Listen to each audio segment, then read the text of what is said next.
All right, all right, all right, all right. Welcome to a live edition of the exhibit. I rarely do this. This is in the evening. I'm normally on my couch doing my Netflix and chill thing. That's what I'm trying to do. But then I happen to be on the phone with two people whose opinions I vehemently disagree with on this hot topic controversy that's all over social media right now. Rex Ryan and Shedeur Sanders and the local media, what they're asking and what they're not asking them. But before we get into all that, let me introduce who I've got on this live feed right now. We got Rich Dollaz. Y'all know him from VH1 and Hip Hop Atlanta and all this other stuff. And we got Keith Reed, who you have seen right on MSNBC, used to be a former editor on ESPN. They know their sports. Richie's all about the Giants. Keith Reed is all about the Steelers. That doesn't necessarily mean they always know what they're talking about, but we are going to talk this evening. What's up, Richie and Keith? What's going on? What's up? What's up, Josina? Keith, you good? Oh, You all right? I'm good. Actually, I'm great. As a matter of fact, I just want to point out that I'm great. I'm great. You want to point out? What do you want to point out? I What just do you want want? to point out that you did a whole lot of you did a whole lot of preambling just to say that you were wrong and we were right. But continue. Anyways, first of all, let's just dive right into it because we don't even have to do this whole setup. You guys know what's been going on social media right now. I think there's a whole overreaction culture, not only that's taking over social media, but particularly when it comes to Shedeur Sanders, who, by the way, is QB3 with the Cleveland Browns. And yesterday, I'm just unwinding, do what I normally do, and I'm scrolling through social media as I end my day. And I happen to come up on this clip of Rex Ryan making a comment about Shedeur Sanders, who, by the way, is inactive and not playing. And I was like, I can't believe. am I hearing all this for somebody who's not even playing? Let's take a listen. Stefanski is one of an outstanding coach. All right. But why the hell isn't he putting Shedeur Sanders? We're all waiting to see the Shedeur Sanders be the guy or Gabriel, whatever. Something's missing.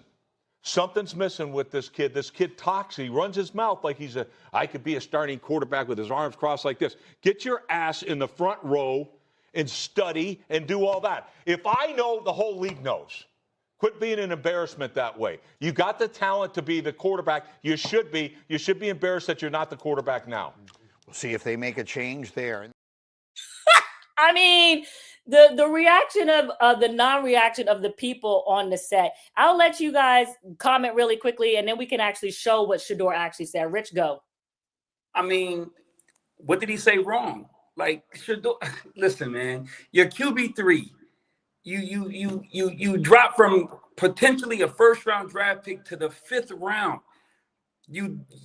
I don't understand where this sense of entitlement comes. I don't understand why he just can't shut up. He just can't be humble. He just can't sit back and say, you know what?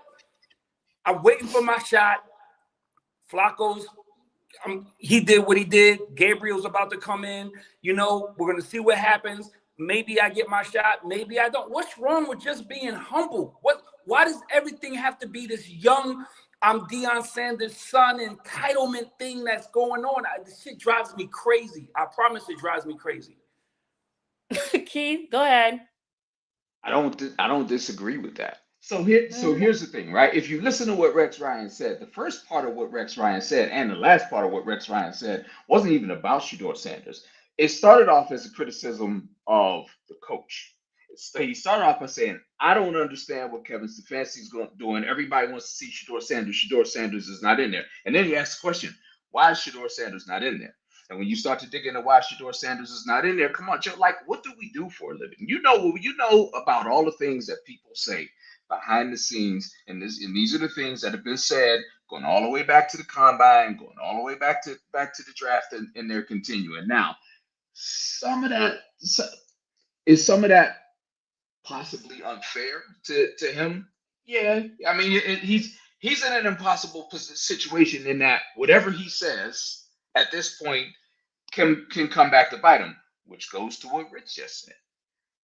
If you're in that Hold position on. and you know, substance, hold on, the substance of Rex's comments, although he started talking about that stuff at the beginning of the comment, was focused on the comment that Shedeur made in the locker room. Let's listen to it real quick. That's not nothing, in my place to answer.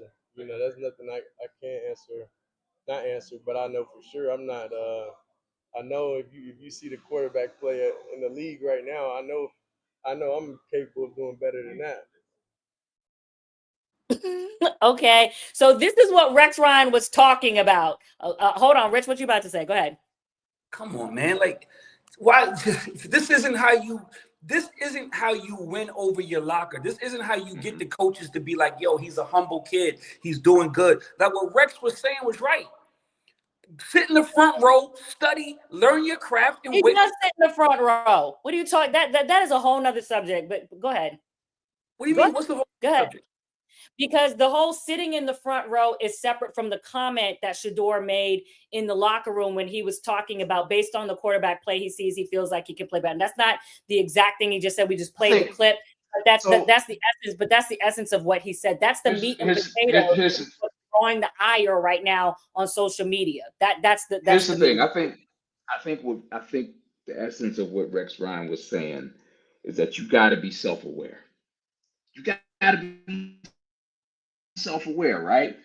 To Rich's point, if you're third on the depth chart, no matter how good you think you are, if you're third on the depth chart, if we were having this conversation about any other third string quarterback and they stuck a camera in the third string quarterback's face and the third string quarterback was like, yo, I know I can do better than half the first string quarterbacks in the league, we'd be like, yo, that dude might be cut tomorrow.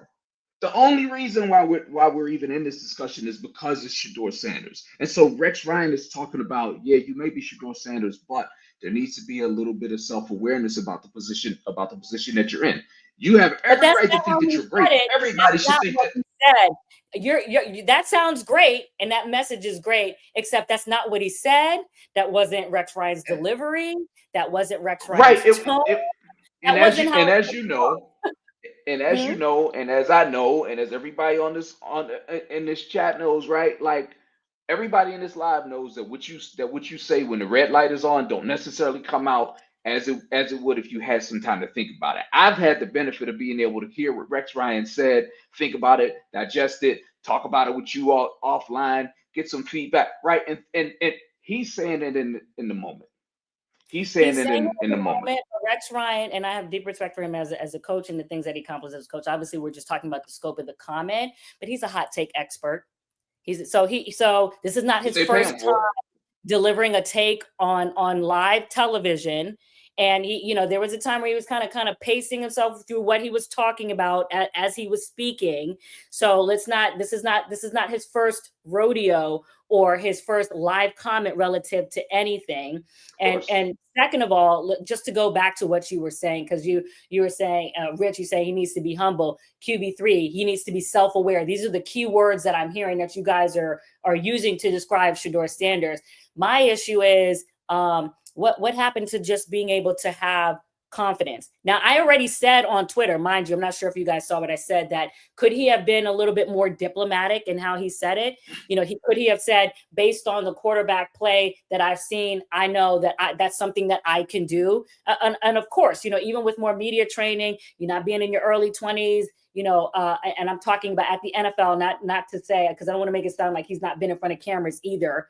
Obviously we know that Shedeur has done that, but obviously the more you practice that and get with that, you get a little bit better at that if necessary. But my point is that I don't think it deserved that level of vitriol from Rex Ryan. I thought it was leaning more as being gratuitous as opposed to being instructive, which from his coaching background, he could have, used that to offer him and say, young man, here are the things that I want you to be aware of and think about or what have you, rather than taking it the way that he did, which to me felt like a little bit of low-hanging fruit from being able to, obviously, we know that Shedeur is a hot topic and the engagement that he creates and what have you, and leaning more into that aspect of it rather than the expertise we know that he does have to be able to dig into that and offer that to Shedeur. Because now what I feel like it is like what the topic of this link is that people are watching right now. It is overreaction, to the highest.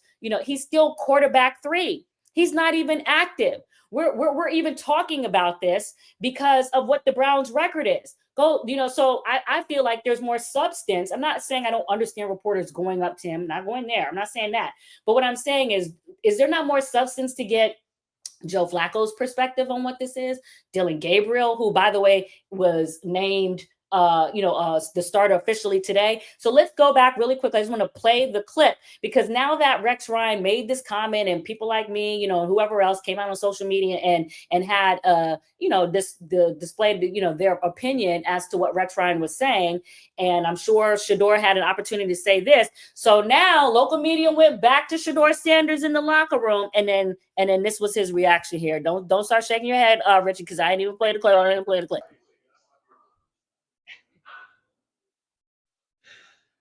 Vocally, anything to say about? Enjoying yourself and having fun. Okay. That's what more. That's what do you think? That's the show.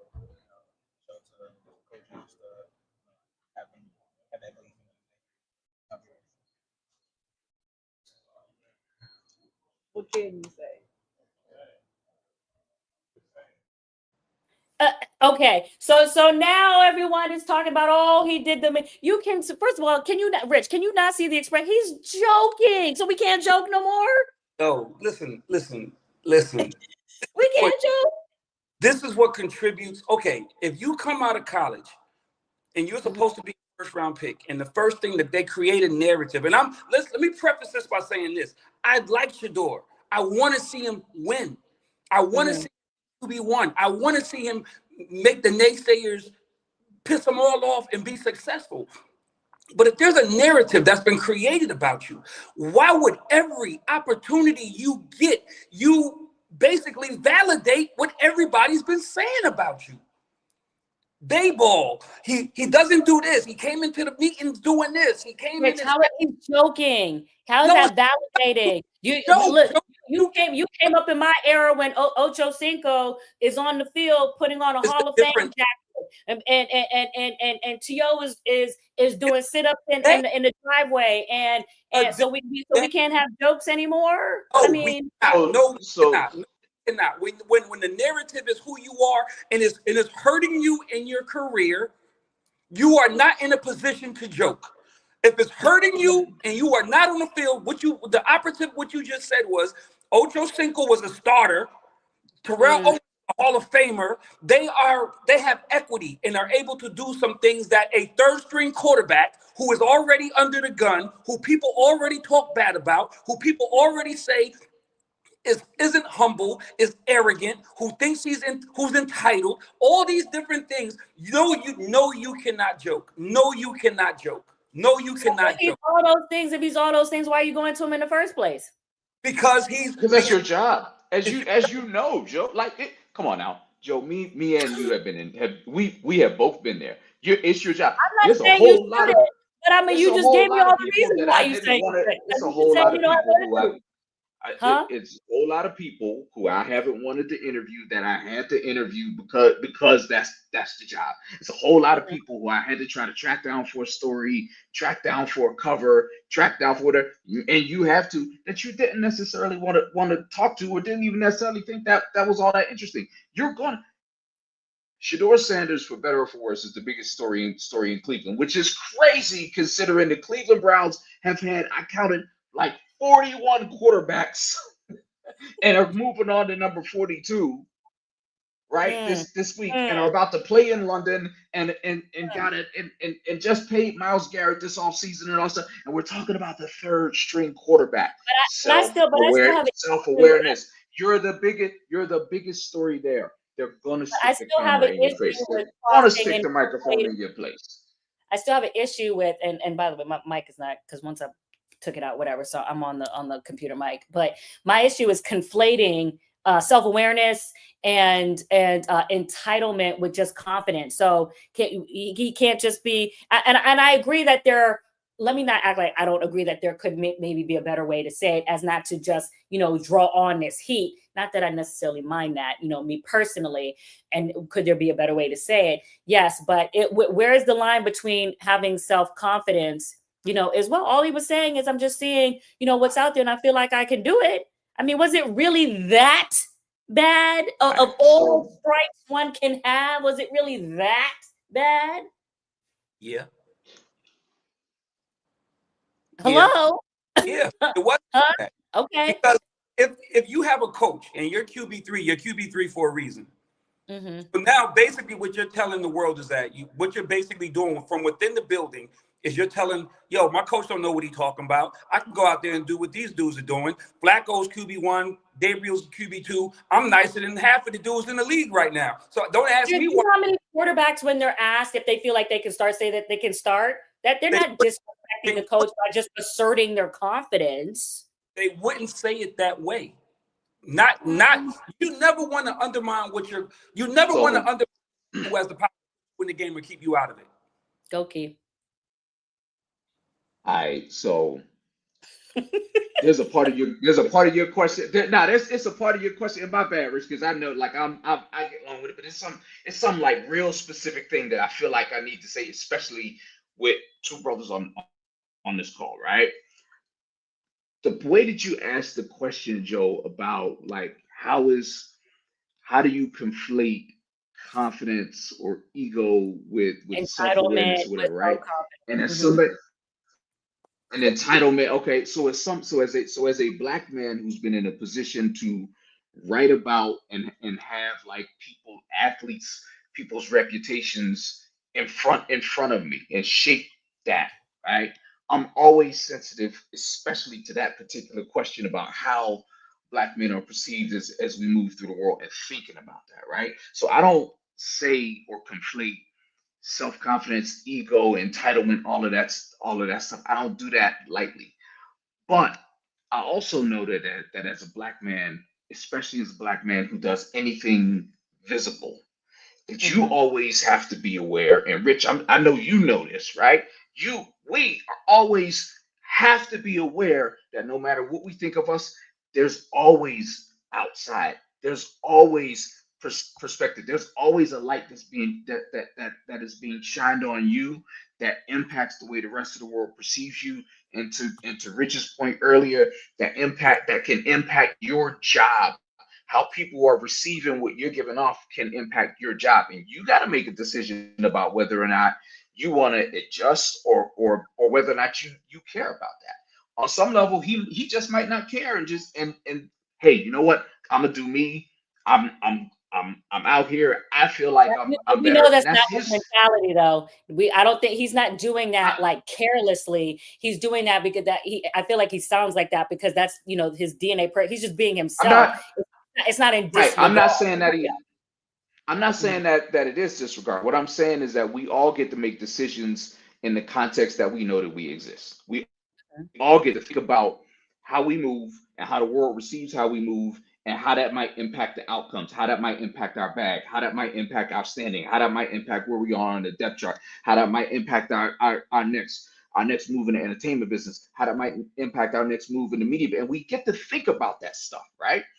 Okay, but he's still 23, but he's an adult. Absolutely. He's still 23. And Rich, I'm just saying, is there not? Can you agree, Rich, that there is a better way to say that to Shedeur? Do you want me to play the clip again? There's a better way for what? For him to say? For Rex to deliver that, and so it doesn't. So it also, because if we're going to say, oh, this is leaning this way for Shedeur, and he could have said it this way, does that apply to Rex in the way that he's delivering that message to Shedeur?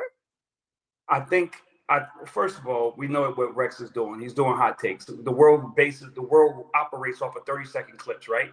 So Rex needs to get a 30-second clip.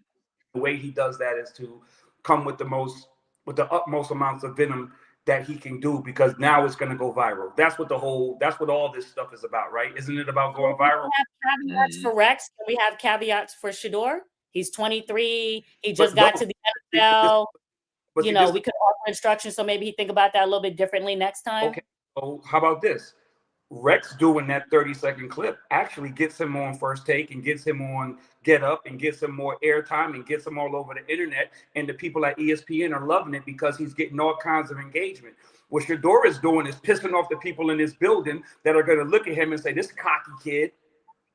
Every time we turn around, he's got something to say. He's undermining the decisions that we're making within the building. So Rex Ryan is winning by coming at him like that. Shedeur is Well, first losing. of all, I don't know for sure that that's the reaction because I haven't asked.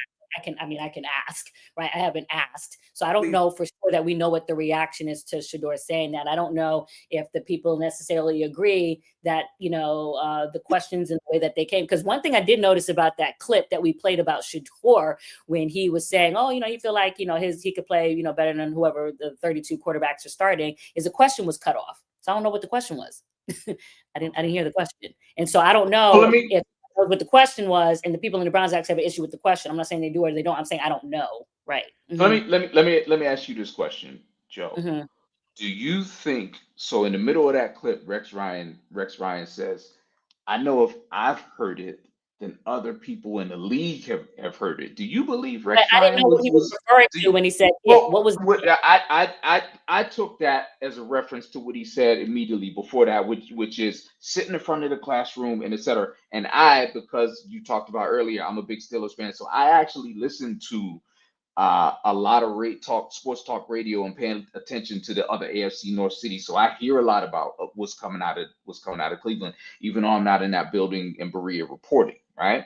So I've heard them talk, some of the local media in Cleveland talk about some of the same stuff that Rex Ryan made a reference to. And then Rex Ryan says, if I've heard it, having been a former head coach in the league, then other people have heard. So I'm asking you, do you think that Rex Ryan was lying in his insinuation of what he's talking about in terms of Shedeur Sanders, either posture or behavior or whatever the case is? Yeah, I would never. I'm not saying I'm not. I know you're not saying I'm saying saying that. I'm saying I would never say that because one, I don't know. First of all, I didn't even know what the it was in the sentence when he was saying that, because you know how I'm always saying please name your pronouns. I have no idea when you're saying it, they, and them. Right. I don't know what. So that's just me. Period. I always say that to people, name your pronouns. But I'm getting at, Rich, I didn't even know what he was speaking of. So if he says he's been hearing some narrative or what have you. I always, even as an insider, I always talk about, what I know and what I don't know. And what I don't know, I can find out. Right? I haven't asked. I have seen some people on social media post pictures of him, sitting in the front or whatever. I'm also not going to assume that those pictures are false. So I think really the question is, there's probably, truth in what Rex is hearing potentially. And, assuming those pictures are not AI, those pictures are. So my question would be, which I can ask tomorrow if I want, would be what really is the frequency and the consistency of, those things happening, regardless, again, and I will say I do understand that the expectations for someone who's in a quarterback position would be different than other people on the team or what have you. I think everyone should be attentive. Obviously, not everyone can sit in the front row all the time because there's only one front row, and I get that there are expectations that are higher from the quarterback. But again, I think this is kind of a subtopic to what the actual main topic is, which was the way that Rex delivered it, the way that, to me, in my opinion, it was somewhat gratuitous. I do understand some of the sensitivity in the comments relative to just how people, especially, people of color, whether you want to call them Black men, whether you want to call them whoever. And I'm not saying that group or those people are isolated in being able to feel that. But just speaking specifically to that segment, I can understand sometimes why there may be a sensitivity attached to how, that sounds, whether it be, in a corporate environment or other environments relative to other things that are going on, which would require even a deeper discussion and more nuance than probably we're going to get into here. But I understand that. So what I'm saying is if in the same, one side of the coin, you're going to ask Shedeur at 23 to display sensitivity, be awareness, and all that, then especially for somebody who's way older, has way more experience, has been a coach, has way more years of adulthood, can also display some sort of awareness too in his delivery of that type of comment to a young man who's not even starting, who's not even active, And let's not act like he doesn't know that, that Shedeur is a hot button topic relative to that type of commentary as well. Go ahead, Rich.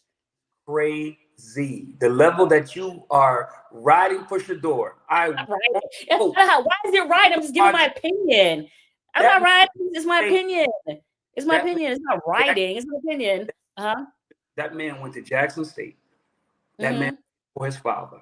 His Mm-hmm. father, one of the biggest names to ever come out of the NFL. Mm-hmm. That man has played at Colorado, transferred, and had a camera in his face since he was All in the time. Pop Warner. So Mm-hmm. please don't hit me with the Shedeur Sanders is so-and-so from so-and-so who's never been in front of the camera before, and he's going to make I some didn't say mistakes. he's not been in front of the camera. What I'm saying is even the way that I gave an example of how he could have better phrased what he was trying to say, because there's a way to be tongue-in-cheek and say what you want to say without saying it so it still can't be fully, consumed that way. And even though being in front of the camera is still different from the frequency at which you've received instruction on how to handle questions like that from the media or being on the spot. Because if that was the case, then that I don't think it would, come out that way. I'm talking about instruction at this level. So you could be in the camera 500 times and somebody not say anything about what I'm talking about. If you've been in the camera all your life, people have been doing sound bites and you've been in front of the camera and your father's Deion Sanders, you're supposed to have some media training to know how to move. Yeah, supposed to, but that doesn't mean that has been. So, I mean, I think, But then I who's think but I who laid but that down pretty but well, then but go ahead. but then who is that on though, right? Who's fault? So Shador literally has his own media team, Mhm. his own, right? We live in an area. His You and I brother came to following him around. I don't know about anybody else. I'm not aware, but I see his brother you following can him around. okay. One. So his I've his seen it. I don't know. at minimum, he has a person who is following him around creating his At content, times, I right? don't know if He it's is 24/7, but go ahead. he is he I didn't say 24/7, but he is savvy enough to know how to say things and to curate things and to put out a message. We know that he's savvy enough to do that. We know that he's been doing that for a minute, right?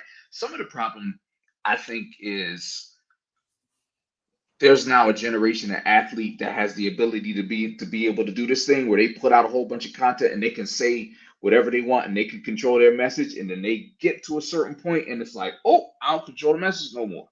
Because when it's only you and the camera and your followers, you can everything looks great. When you have to Mhm. answer questions from people who ain't just there to pat you on the back and click like, then Mhm. it looks a little bit different, and you do have the ability to start to fumble and whatever. And that's some of the stuff. Some of some of what he's going through is probably some of what a whole lot of rookies are going through, and understanding like, yo, in the NFL, everything is different, and it's not just about my physical ability on the field. A whole lot of other things got to come into play for me to get to the level where I want to be, especially if I want to be the starting quarterback, and especially if I want to be the starting quarterback for a team that has never gotten quarterback right. Like, he's in a city where they haven't gotten quarterback right since Bernie Kosar.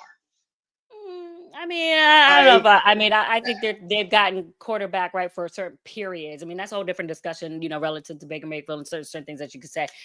But let's go back to the mime reaction actually from Shedeur. So now that Rex Ryan made his commentary and people reacted to what that was based off what Shedeur had said the day before. Today, when the local media returned to the locker room, he does this mime thing where obviously he's keeping quiet and keeping silent, which to me in his way was saying, when I speak, it generates all this, so I'm just going to mime. You can see his expression, when he's talking. Let me just play that again for people. Vocally, anything to say about I mean, come on. He is. You do you see malice in his face? He is joking. Think of can you think of other examples if Tyler Shuka would have done this, if Jaxson Dart would have done this, and we're going to get to your Jaxson Dart, Richie. I mean, would it have been? Oh, he's he's his personality. He's joking, and that's all I'm saying is what I see when he's doing that. It's not what I'm saying is Richie. It's not all that. It's not, I don't think that Shedeur has ever done anything with malice in his heart. I don't think Shedor's a bad kid. I don't think Shedor's a bad person. I think he's probably a cool dude and hella fun to hang around with. But if you are in the building And there's so much turmoil. And every time you turn around, you are the person. What did Jimmy Johnson say? If you're good, you're going to get treated differently than if you're not good. You have to have some equity. Like, you're talking about what other people have done. Shedeur has done nothing. And for every time he picks up a freaking microphone for it to be front page news, he needs to acknowledge that, understand what it is, and make amends. He cannot continue to make the same mistakes over and over again. He made him in pre-draft workouts. He made him in pre-draft meetings, which is why he fell to 5. He's been doing it since he got in the league. Every single time he picks up a microphone or he's on the internet, it's something, and that is annoying to people in the building. And you don't have to be to know that. No, okay. So I agree that to an extent that is fair in terms of, the need to be more vigilant over the potency of kind of the supernova orbit that's around him, right? So I agree with that, to a certain extent. The other side of me listening to you, feels like when you're talking about, he needs to have more equity and things like that. Does that really apply, for something of this mime reaction? You need to have equity to joke of something that's that jovial. I mean, doesn't the equity thing really apply to, okay, maybe are you the one that's going to lead the breakdown before the team gets on the field because you haven't really earned that because you're QB3? That to me where equity applies. Or, if there's a big mistake that happens during the game, is Shedeur Sanders the one to talk at halftime? Doesn't have the equity to do that. Or, if coach is pointing out something, about what he feels like the team needs to do, and Shedeur stands up to talk on behalf of the team, that's an example of maybe where he doesn't have the equity to do that. Mime and do this and just a little joke. I mean, does that equity apply to that? I'm just asking this question. So I wasn't pissed at all about the mime thing. I thought it was a little bit funny. I did think it was funny. The problem is nobody who thinks about Shedeur Sanders in terms of the one soundbite or the one clip that he might that like the thing that's harmless, right? So think about what Rich just said, and I agree 100% with it. I don't hate him. I don't think he's a bad kid. I do think he's talented. I can even go as far as to say I hope he has success in his NFL career, in as much as my Steelers fandom doesn't interfere with that. But no, right? So, but you can still support somebody and think that they're good and say all of those accolades and all of those things, and then be like, I don't think you're doing it right. You see what I'm saying? And I don't think that I don't know of another athlete who we talk about except for maybe Bronny James, maybe, but I don't know of another athlete who is in the same category as Shedeur Sanders, who's somebody that is actually not playing at the upper echelon of their sport in the current moment, where we can't where you talk about him this much or talk about them at all. So it's kind of impossible, excuse me, to say, well, how much equity does Shedeur have to be able to make that joke? He can make that joke. I thought that joke was funny. I thought the mime thing was funny, except that he's in the impossible situation where everything that he does is going to get added on to the next thing and the last thing and the thing 3 months ago. And if that wasn't the case, all of us wouldn't be sitting here at 11 o'clock at night East Coast time on a Wednesday talking about Shedeur Sanders.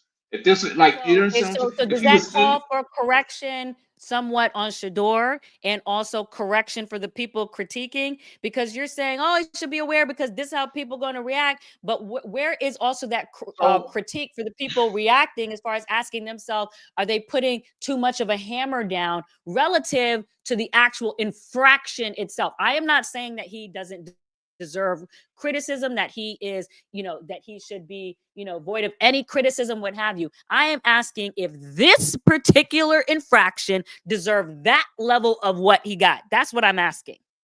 so here's a fact of life that all three of us understand. Facts You of life. you you can't do We on YouTube, so I can say the words, right? Now you on? You I think we can't. on Instagram and Twitter. I think I pressed those buttons. I don't know Can I where say we the are. words, or can I say the words, or not say the You words? say what you want to say because you are Okay, all right, your cool. own word. It ain't got nothing to do with me. Here's the thing. You can't do shit about your haters. Mm-hmm. That you can't do shit about your haters. So to answer your question, like, does it call for correction on his part or on their part? Um, there's certainly a whole lot of stuff that comes Shedor's way that's out of pocket and that comes from a bad and a negative place. And I've written about that. I wrote about that before the draft, right? And we all acknowledge that, but you can't do shit about your haters. You can only control what you can control. So sure, there's a whole So lot of people that he come should on the mitigate, comment. but he should mitigate for people not mitigating themselves. He should mitigate for what his purposes are. And if his purposes are to become QB1 of the Cleveland Browns or somewhere, he should conduct himself in a manner that shows that he wants to be QB1 of the Cleveland Browns or some team in Of the course, NFL. and of Whatever it course, is that means. And and I I agree with And he that should and statement. The question is does miming make you ineligible to do what no, you just said? Go, no, hold of on, course Richie, not. get in there. Richie, get in there. Go ahead. but do you understand? Like, I have not at one point in this conversation, we're here talking about two isolated incidents, one yesterday and one today. Have I once isolated those two incidents and let them stand alone? No, I always go back to the narrative, the pre-draft camp, what was being said, the actions, the cell phone, the headphones, the I don't want to do this, then recently I don't want to play for the Ravens. All that stuff contributes to why people act the way they I act mean, toward. okay, that's a different subject because I definitely don't. I did, first of all, I did not know that he said that until it came out, and obviously, if I had known that and I had an opportunity to say something, I would. I definitely don't agree that that should have been done because clearly, obviously, and aptly, people have pointed out that had he not said that, he could have been starting potentially this week with Lamar, potentially missing this game And and what the next. and you and I had that conversation. What was it, 2 weeks ago when this came out when we were talking about this, and my whole thing was like, you have every right to say whatever you want, or your camp has every right to say whatever they want on the belief that, hey, I don't want to sit behind somebody. I don't want to behind somebody where I'm not going to get the opportunity to start because Lamar Jackson is entrenched where he is in Baltimore. Where are you now? You're sitting behind one and a half legged Joe Flacco and Dylan Gabriel, and you didn't even get moved up the depth chart when they sat Joe Flacco down for having one and a half legs. So Okay, like, how did that work out? go ahead, Rich. Like I said, I think a lot of my, I guess, my passion comes from wanting to see the young fella do his thing. I like, Mm-hmm. I keep saying I don't have a problem with Shedeur, but when Mm. you see somebody do this, make the same mistakes over and over again, and I think that's why what Rex could actually lean on was that was what he said yesterday about the NFL quarterback that bad? Probably not. Was the miming thing that bad? Probably not. It was probably actually kind of funny. But if you put all that with all the other stuff, this shit is starting to get annoying. It's starting to get annoying. You think that That's Cleveland? your best argument right there. It's the aggregate. It's not It's the isolated. It's the aggregate. what I've said from the Right. beginning. Besides the fact that you think that the Cleveland Browns like that Shedeur is getting $18 million off of fucking jerseys? You think that they want people coming in the stadium clamoring for Shedeur? Yes, they get some money from that. They get money. What's your point? Two separate sides of people. The marketing department loves it because the money's coming in and the team is getting money. But the coaches who are in there, the Carson Wentz's in the world and the Kevin You're Stefanski, talking about the hype off the sales, or the hype that is the behind the sales. Yeah, go ahead. they're putting you in positions that these good old boys don't want to be in, and you're helping them out by your actions. You're giving them a reason to keep you where you're at. I hate that phrase. You're giving them a reason. Oh my Give God, there's so much that you could just break down from that. That is so wrong. But I I, mean, but if I, I hate but that I, but phrase. I, but I, but I But it's went just, to, I but I mean, it's went not, there early. go ahead. Huh? But I went there earlier, Joe. It's like, look, black men in America grow up knowing that certain shit is coming for you. We just do. You live in a country where you know that some shit's coming for you, and most of that shit you don't deserve. Most of that shit don't have anything to do with you. Most of that shit don't have anything to do with the fact that like you're not perfect. You're not gonna make mistakes. You're gonna be immature. Like we've all been there, and we've all done it. But the one thing that you learn, and you learn early on, and you learn it early on to the benefit of your career, to the benefit of your family, to the benefit of staying alive in certain situations, is I can't control what happens outside of me. Right? It sucks. There's Even all if this. you can't control it, I don't know that you should always, and I'm not saying you are, even though you can't control it, and that's an apt argument. My point is that I don't know that the onus to concede should always be on you or you. I'm not saying That's the what I'm onus saying. to. I'm not To saying the mitigate. onus to concede. Rich, how many times in just in life, or even in the last year, have you had to think about like, yo, this is what's happening here ain't really got nothing to do with me, but I also understanding how not fair that is. Need to move a little bit different because it ain't gonna work for me the way it might work for somebody else. Is that a fair thing to say that you've had to go through? Absolutely. Okay, that's all I'm And saying. so, and okay, so we acknowledge that that reality is out there. I don't think anyone is, definitely not the two of you are debating that. But so where does evolution keep coming from? With Rich This was having to look in his mirror today, say, "Oh, today I got to move different because the naysayers, you know what I'm I, saying? They don't need no mitigation, but I need mitigation." And I'm not. Trust me, you guys know cognitively, I understand what you're saying. I'm just saying, at what point do you evoke change where, the naysayers get to just be whatever, outrage, come on social media and demand, it's verbal diarrhea, it's emotional diarrhea, it's social outrage, whatever, is a figure of speech. Every day I'm gonna put my microaggressions and stress and everything on social media in the comments and whatever. I don't gotta mitigate myself, but Shedeur, or whoever else always gotta be, this, that, and the third. And I am obviously saying, let me make sure I'm very clear. Both of you make complete apt points about everything that you're saying, as far as relative to how he needs to be cognizant of this, vigilant of this. I already said that on social media there, and I already conceded that there's a better way to say that. I am just saying that my point is that I also think that if we're going to be this nuanced on him, the people saying that also got to look at that thumb back at themselves and saying, relative to the incident, not the aggregate, did this really warrant all of that? What's really, and of course nobody does this, but what's really the source, the okay. base of my feelings towards him? is Okay. is it really this mime action? Is it really? Okay. So with that in mind, right? I think Hmm. all of us on this conversation could probably agree that at the heart of this conversation is probably, and this ain't something that journalists are supposed to say, but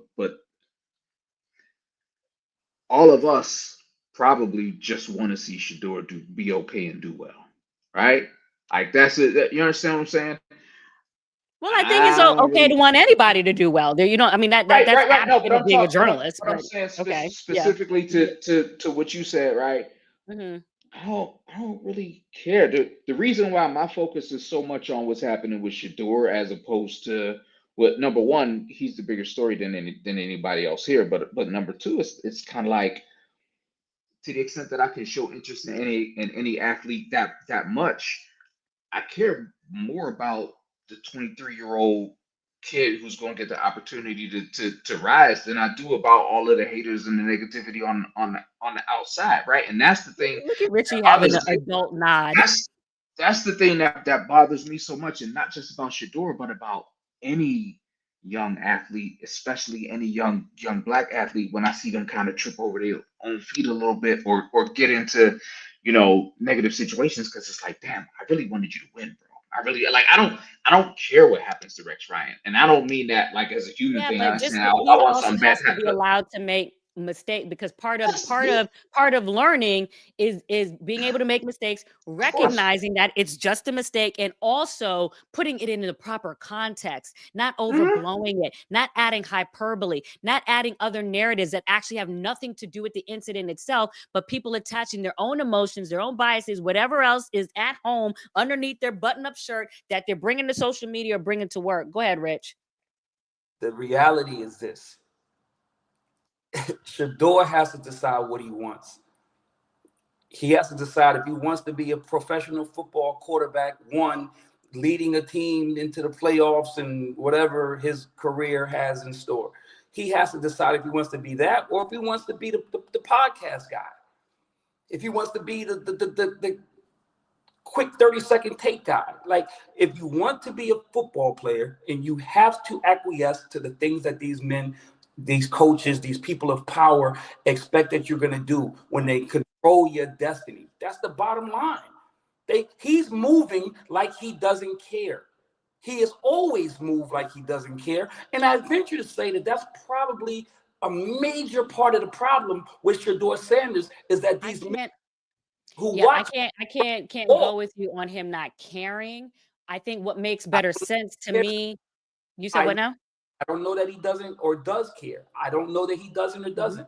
I know that his actions would lead you to believe that he's going to do it his way.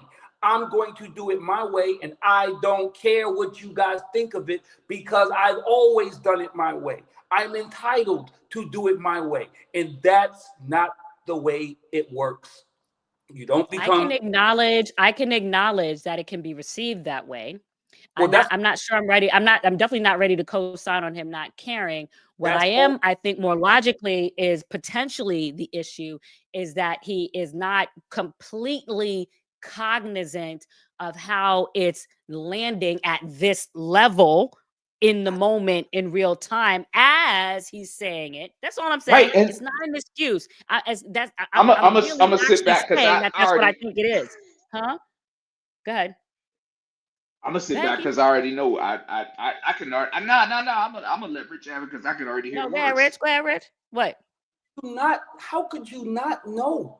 How could you not know? This is like you're enabling him to some degree. Like you're making it. You're sitting on here and you're making excuses for him. Yeah, this is age. If it's 4 pointing at you, there's 1 pointing back at this. It's all these different things. I'm not making an excuse. I'm just thinking back to, what am I? Well, I'm 47. I mean, and I'm not saying that you don't know things at 20s, but I can think about so many things that I said in my early 20s that if I'm but what I'm saying is that it's possible. Rich, I know you're older than me. Keith, I don't even know how old you are. I think you're older than me, but but my point is, like 5 minutes older than you. So if you think back to, just things that have come out your mouth, whether it's a camera in front of you or what have you, I just, it's not even about justifying. It really is within me, just so you understand. It really is. I do have a tendency to try to understand people rather than judge them or assign narratives, simply because I just don't like that happening to me. That's really the base of it. It's not because I'm writing for anything, or doing this or what have you, or you can go back to Kaepernick days. People were saying that, and Kaepernick ain't never done that one thing for me. People used to say that. I'm like, this has nothing to do with Kaepernick. This is actually just my opinion. Really, true talk. Because Keith know me from a long time too, and I know you for a little bit rich or whatever. You just know what I say is really how I think. It's not about the actual person itself. You know what I'm saying? So also my point is, it's not about giving him an excuse. I'm really actually just thinking to myself, okay, when I was his age, did I really, did I say everything perfectly? Did I really understand, to the degree, that everything would be taken or what have you? And I'm also looking at, even as he's doing the mime, I'm looking at his expression on his face. What I read there is the things that you're attaching as far as the entitlement or this, that, and third. I really see an authenticity coming from the emotion that he's evoking from his face when he's doing that. Like, he genuinely just thought it was funny to me. I'm not, this is not about whether it's right or wrong. I'm just saying what I feel like he is emitting, in his emotions, in his facial expression, and whatever, as he's doing it. The problem, Therein lies the problem. He thinks shit is funny, and it ain't funny. Okay, but I just said that. You're literally capitalizing what I just said, that as he's doing it in real time, I don't think he is aware of how it's landing. I just said that. You literally just made my point. How many times, back to my original point, how many times do you have to say something that lands tone deaf and you continue to make the same mistakes? A lot of times, that happens to people, in their adolescence. And you Yeah, know what? sometimes it is And a lot of times. and you know what? And- They get yeah. they get belt the ass because of it.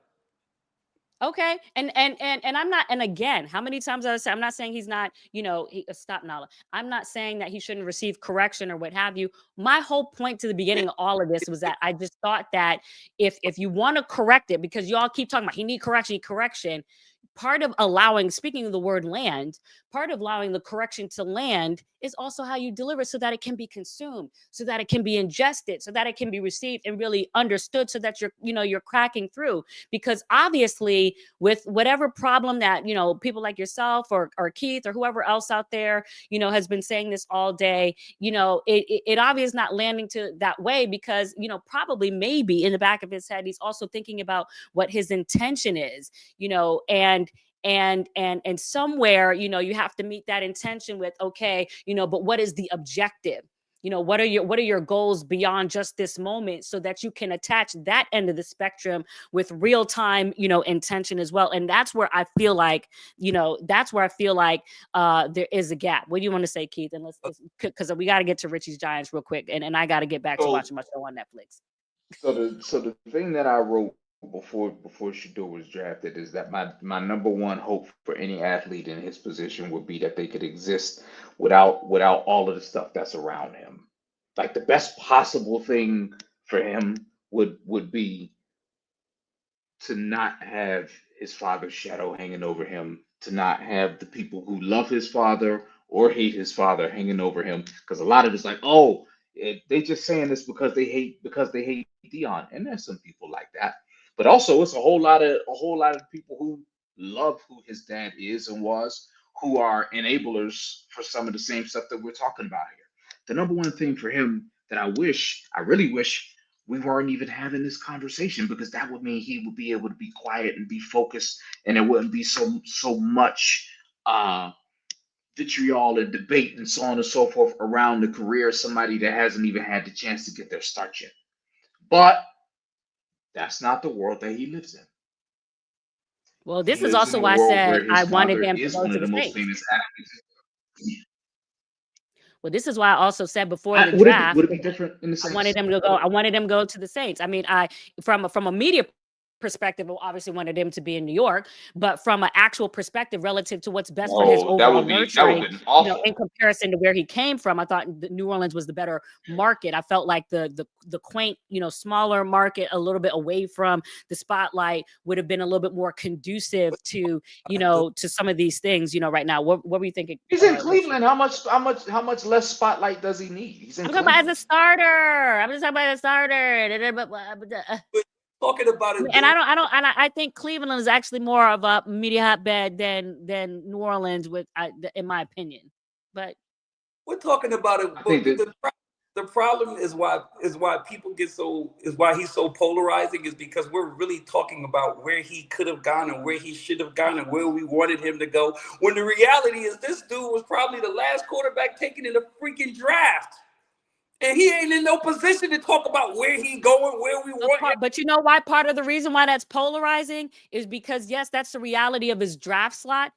But in my opinion, and a lot of other people's, which is why it's so controversial, is in some people's opinions, and I know I'm probably gonna get texts from other evaluators and all this other stuff, but the talent doesn't match where the slot is, because the slot to a degree has stuff to do with other than the talent. So that's also what makes it, and because people remember, the things that he achieved, in Colorado. Of course, you have and that's a whole nother debate as to whether those things are transferable. What was this and what was that? Go ahead. You just made the point of the whole conversation.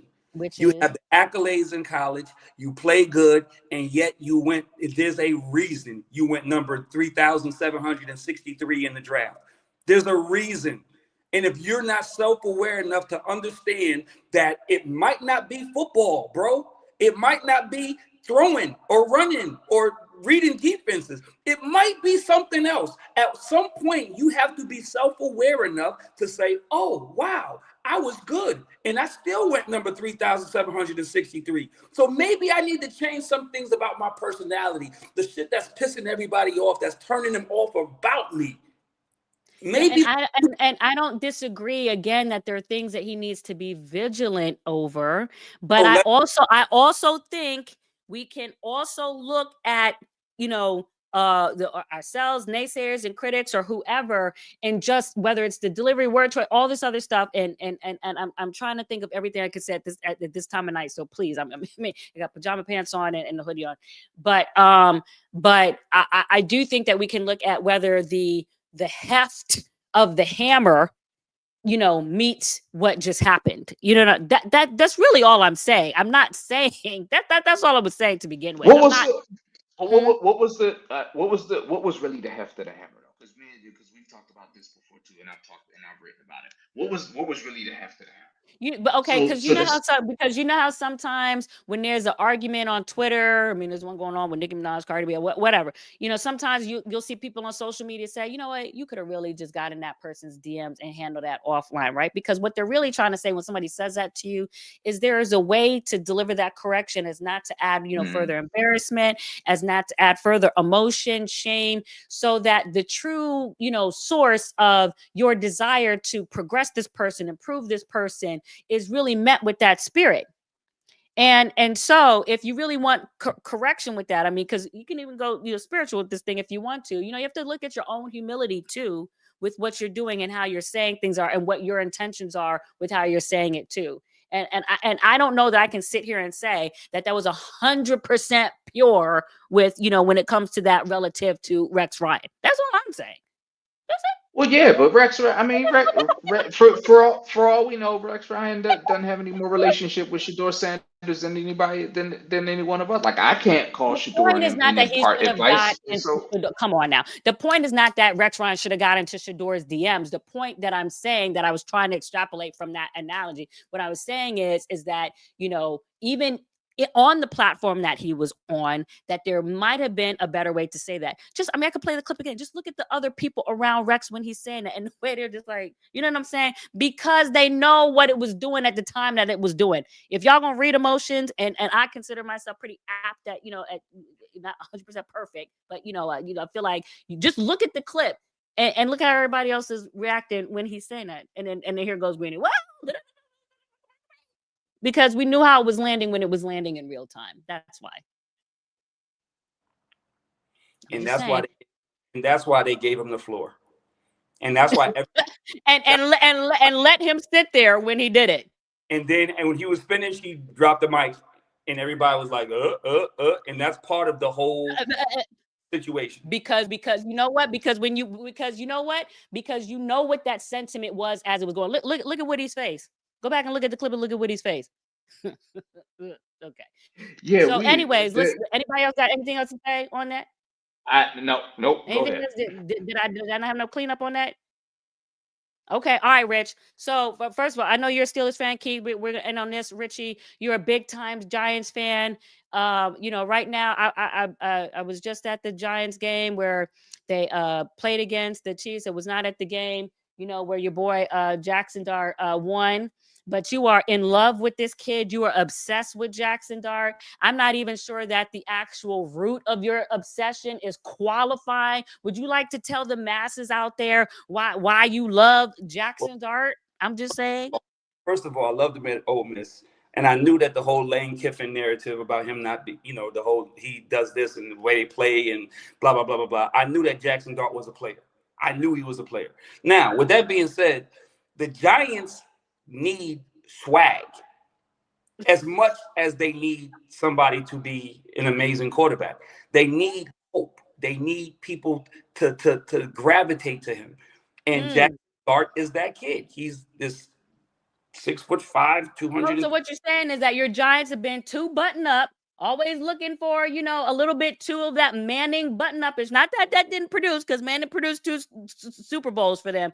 But we're saying, we also got to acknowledge the age that we're in, and you like that Jaxson Dart brings a little bit of that swag, but really is the source of the swag that you're noticing about Jaxson. I know I don't have the clip to roll. We tried to get it uploaded before, but what really is the source of the swag that you like from Jaxson Dart? Yeah, he got some soul in him. I like this. He got a little soul in him. You know what I'm talking about? Now, come on now. Okay, and where did you detect this soul? When he was dancing in the end zone. Oh, when he was hitting you with that's when you know. So now you're in love with Jaxson Dart. That's really what it is, folks. But you know the important part is what? He was in the end zone. He was in. See, do you understand where I'm going with this? You understand? Okay. He is.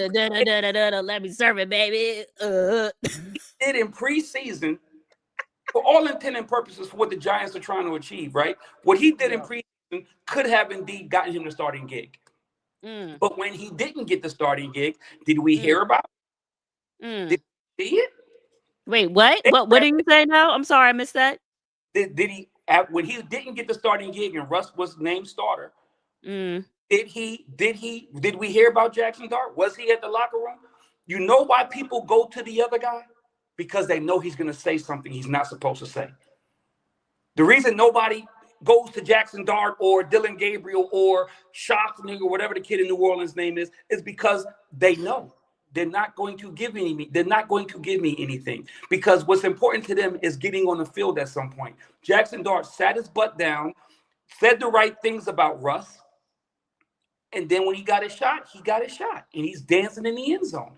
And New York loves him. And there's no better place in the world for a 6'5", 230-pound white quarterback, pretty boy, sunshine, Justin Herbert-esque, than New York City.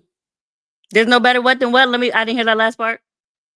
There's no better place in the world for a 6'5", 30-pound quarterback with long blonde locks running up and down MetLife Stadium. There's no better place in the world than sauntering. Yes. I think there's no better place in the world, period, because New York is just the concrete jungle. It just is what it is. But the reality is that you on him talking about riding. You on him because that's what it really is. That's what it really is. There's a little extra stuff in the moves. Imagine him playing with your boy. Imagine him playing with your boy. Who's my boy? Oh, OBJ? Are you talking about? Who you talking about? Neighbors? Who you talking about? Nah, I ain't talking about neighbors. I'm talking about that wide receiver dude that used to be in New York a few years back. Your guy. Maybe he might come back. Word is he's gonna be at the game Thursday. Okay. Imagine them two on the field together. That's must see TV. What you say? That's must see TV. Oh. Beckham and Dart on the field. I don't care if we go 0-16. Beckham and Dart field together. That's must see TV. Oh, I mean, at the game, playing, attending. If anything else happened in between there, Joe Shane got to come to his realization, and that's a whole nother story, because everybody want to talk about, he's washed, this, that, and the third. And I keep saying, there's so much to OBJ's story, just even, period, over the course of of his career, but even since leaving the Rams, and really what happened in Baltimore, and really what happened, in Miami, and what's been going on with the training and the things that are going on with the training now. There's really a lot to that. And me, I'm always going to be a forever trackster, and what I think and what I know that the body can do or can't do, particularly when it's trained right, at certain ages beyond. So I just chuckle, when people say, people are washed. I have my own philosophy, when it comes to, training for football and the short drills and the things that you actually do as a track player or a soccer player, that, when you go to their practices relative to that and how they keep moving, how they're constantly active in practice, and how you really get your body not only in a base conditioning, but the things that really truly allow you to accelerate in the second level, when it comes to adding on speed that you still can do in your low 30s and in your mid 30s if you're training to that level. So the people out there, and this is just, again, my opinion based off of what I know, not people just talking about on Twitter, based on what I know from my experience, based on what I know from his situation, whatever, it is possible to get better and to get faster, depending on, how you train it. It is possible. So don't be so quick to, say people are washed. And here's another good anecdote for you that I always kind of go back to, although it's not quite the same, but I do think it's interesting. You can bring up Adrian Peterson, you can bring up Eric Weddle, because I go back to the days when the Commanders were looking for a running back. And I think they were talking to Orleans Darkwa. They were talking to Jamal Charles. They didn't know who they were going to bring. They needed a running back on there. And this is some people know the story. Maybe most people out there, but Adrian Peterson was available, and they kept on not wanting to call Adrian, because like, oh, know what he can do now. You know what I'm saying? Is he going to be able to accept the role that he's not the starter? And I kept saying at the time behind the scenes, I'm like, I really don't understand the hesitancy to just do workouts. What does it hurt to do a workout? What is it, like $500? You know what I'm saying? To just bring somebody in on a flight, and what does it cost you? What is the moral of that story? Do you know what happened? Do you know what happened with the Commanders and Adrian Peterson after that? Do y'all know? Hello? What? He became the I watched. starting running back for the I Commanders for watched it. the next two We seasons. saw For it. the next 2 seasons. We So saw it. my point is, y'all don't know until you see him now and in real time and in front of. Always take the workout, because you don't know. So all these people that say are the same people like you, Richie, on being MetLife Stadium with the OBJ, on the back. Exactly. Oh, but he was washed. But he was washed. No, do the workout. And then and that's always my opinion. Any evaluator that just don't do the workout just to not do it, don't even talk to me, because you can't even talk about what you know until you see what it is. Oh, I saw this in Miami. Oh, I saw this. Yeah, and you saw what you saw. Yeah, Maybe you have all the context, maybe you don't. But why don't you just take the workout, take the information, the current information? That's all Then I'm we saying. just have a whole conversation about how narrative can impact you even if the narrative is inaccurate. Then we just have a whole conversation about that. That's it. That's it. That's exactly what that is. You know how it is with teams, these front offices, and some of these teams can be looking at a player and there's absolutely nothing wrong with the player, but they don't want the spotlight on them just because a guy's coming into town. They don't want the 24 or 48 hour news cycle to be, we had this guy in for a workout today and he's not even signed. Because then they're gonna have to be criticized. Well, if they do sign him, they're gonna be criticized. Because you sign this guy and everybody thinks he's washed. And if you don't sign him, they're gonna be criticized. Because you could have said you needed help at that position, but you didn't sign this player who could have came in and helped you.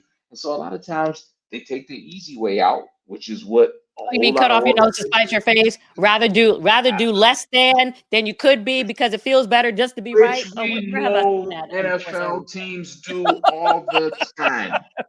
Rather take less NFL, talent, rather do work with less this than take the which people we that's going to. know, Okay, don't get me which started. we know teams are doing all the time. Which is why there's a handful of teams that got a whole lot of rings, and a whole bunch of teams that ain't got none. Because there's some teams that will be conservative, that will cut off their nose to spite their face, that will do all kinds of things that fall in the line with going with the flow and making decisions that are outside of what the best interest of winning on the field is, to satisfy some other interest. And that's cool if you just want to make money and not win. So I want to know, Rich, are you crowning Jaxson? Are you crowning him after the win against the Chargers? Are you crowning him? Are you got the chips all in off of the Chargers win? I just want to know. My chips were all in when they Huh? moved up. Your chips are all in. Okay. I told you, I loved them at Ole Miss. I was been preaching this kid since Ole Miss. I listen. I like Jaxson Dart because sometimes people say, listen, I just be talking. Sometimes y'all be taking me way too seriously. But look, I like his moxie. Obviously, he got something to him. I can see what Dayball sees in him or what have you. I can see all that. I'm not ready to crown him. Because how many games has he had multiple passing touchdowns in yet? I'm asking. He's only played one. In the preseason, did he have multiple passing touchdowns in one game? He won 1,000. Okay, so I'm just saying let's take our time. The Chargers and have Joe Nakalea Mack came from the West Coast. Brian Dayball's very savvy, looking at the schedule, knowing you got the Saints next, so it's a possibility to be 2-0. That's why the timing is now. We're not dumb, you know what I'm saying? But then after that, the Eagles are coming into town at the MetLife Stadium. Okay, and then we're gonna see what time it is then. Okay, energy. We'll this is the topic of this is energy. You said what? Different. The energy is different. We acknowledging that, but you also acknowledging what the Colts record is with Daniel Jones too. Hey man, energy, huh? Yeah. Oh, what? I hate that situation. That's a whole nother conversation. I want to see. I'm just saying because you were about to make it with energy. I was making sure you understand what's going on in Indianapolis too. That's all. I'm just saying. But listen, I'm actually. Go ahead, Keith, and we'll wrap this up. No, I was not to pile on your team, but like we're 2 for 2 in back-to-back seasons of. There's a guy that had that energy that was in the building that is now winning somewhere else. Yeah. Like would it? We just talked about teams cutting off their nose despite their face, and it's like, yeah, they did. But Rich was talking about energy. In those two instances, that it tracks. That's all I'm saying. The Saquon thing was tragic, but people do honestly people do forget that a couple years ago Daniel Jones played good and kept that man. The reason he actually kept that man his job because he played so good that year. Then he got hurt. Then there was a defender who went to the Seattle too that y'all lost, that y'all shouldn't have lost. And there's another player, Pat Leonard, was on here I can't remember the name. It's somebody else y'all shouldn't have lost that y'all lost to or what have you. The Shedeur Sanders thing was excuse me, the Shedeur Sanders. Damn. I'm talking about the wrong S. The Saquon Barkley thing was for sure beyond tragic. And here's the thing, because when let me say this really quickly, because I've said this on other videos, and then people don't necessarily watch the long videos, so then they think I don't have this opinion or this opinion.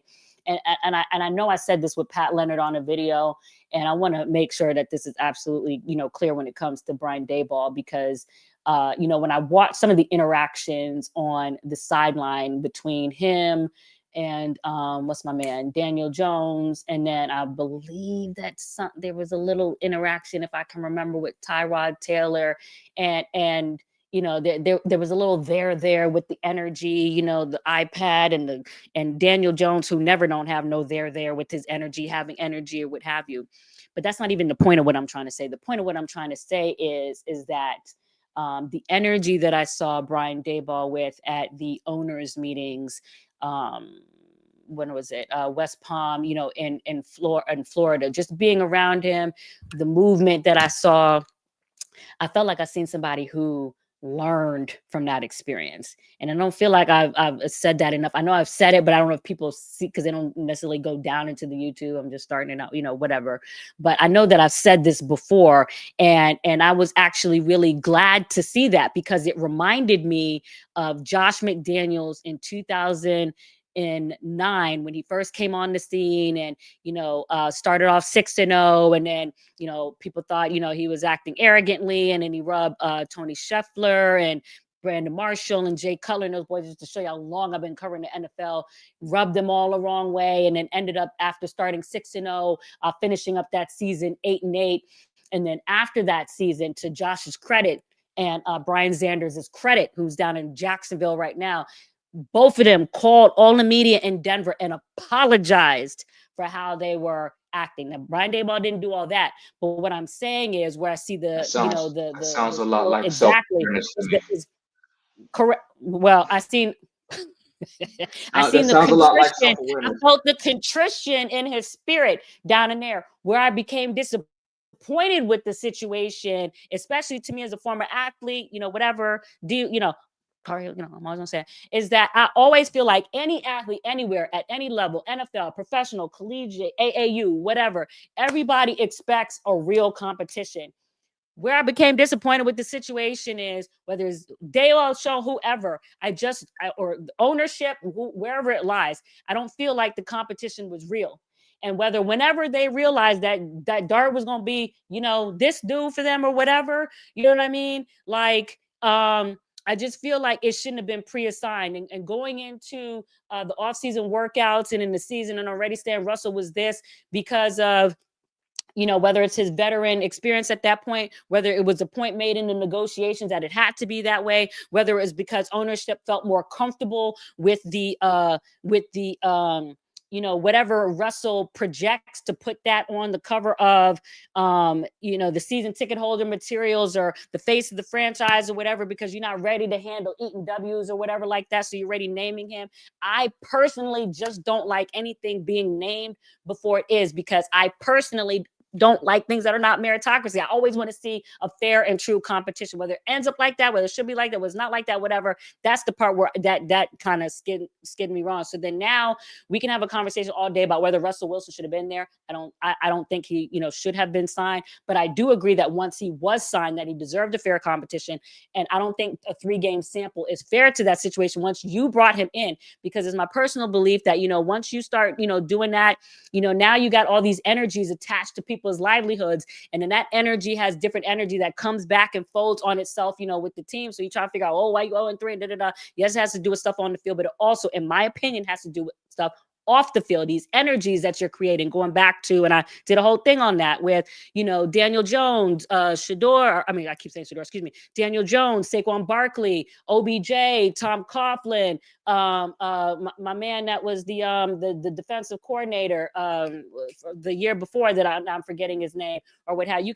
Can go back on, and those are just the surface names. And sometimes you got to be cognizant, of how, you're being mindful over people's situations, and maybe at sometimes leaning more into the self-preservation perhaps, than you are being cognizant of people whose lives are affected by those decisions. That's all I'm saying. Does that make sense?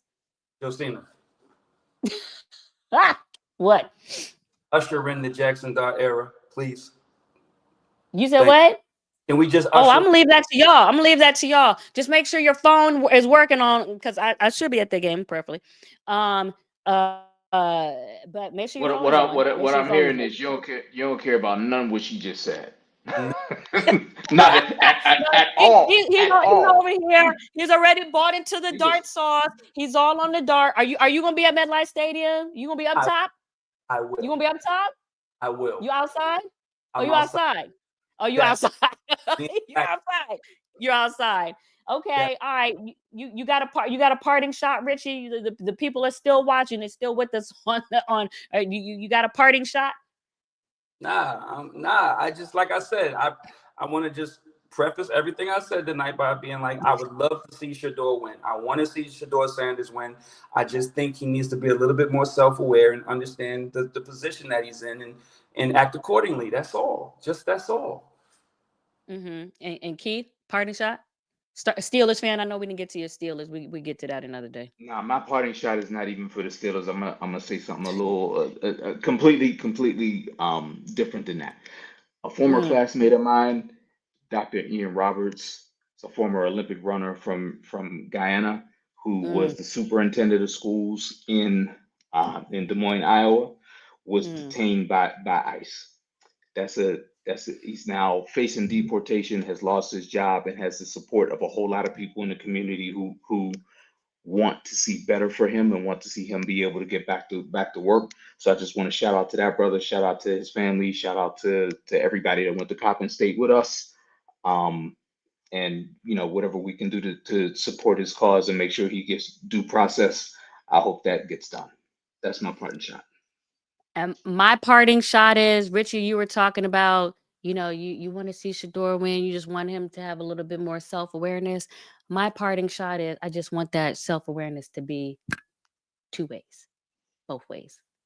Naysayer side, person on the other side that you're pointing the finger at. Just two-way awareness. Just two-way awareness. That's all we asking for. Two-way awareness. Can you come with me? Can we kumbaya on that tonight? Can we kumbaya?